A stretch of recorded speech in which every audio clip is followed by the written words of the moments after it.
বিধানসভা ভোটের প্রচারে ডুয়ার্সে এসে একেবারে অন্য মেজাজে তৃণমূল নেত্রী মমতা বন্দ্যোপাধ্যায় জলপাইগুড়ির চালসায় পৌঁছে সাধারণ মানুষের সঙ্গে মিশে গেলেন তিনি। আদিবাসী মহিলাদের সঙ্গে নাচলেন, নিজেই হাতে তুলে নিলেন মাদল, এমনকি বাজালেনও।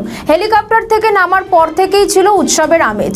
চা বাগানের শ্রমিক পরিবারের মহিলাদের সঙ্গে হাসি মুখে ছবি তুললেন তিনি। মঙ্গলবার স্থানীয় সংস্কৃতির মাধ্যমে মুখ্যমন্ত্রীকে বরণ করে নেওয়া হয়। এরপর মুখ্যমন্ত্রীকে পুষ্পস্তবক দিয়ে অভ্যর্থনাও জানানো হয়।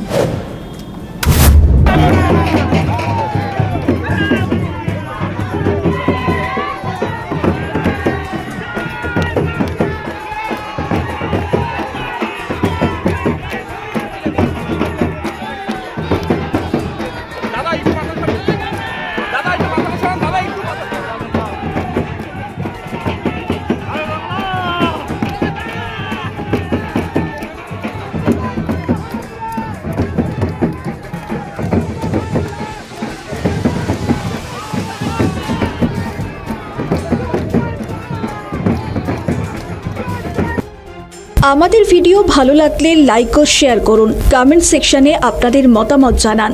আরও ভিডিও পেতে আমাদের চ্যানেলটিকে সাবস্ক্রাইব করুন এবং প্রতি মুহূর্তে খবরের আপডেট পেতে প্রেস করুন বেল আইকন।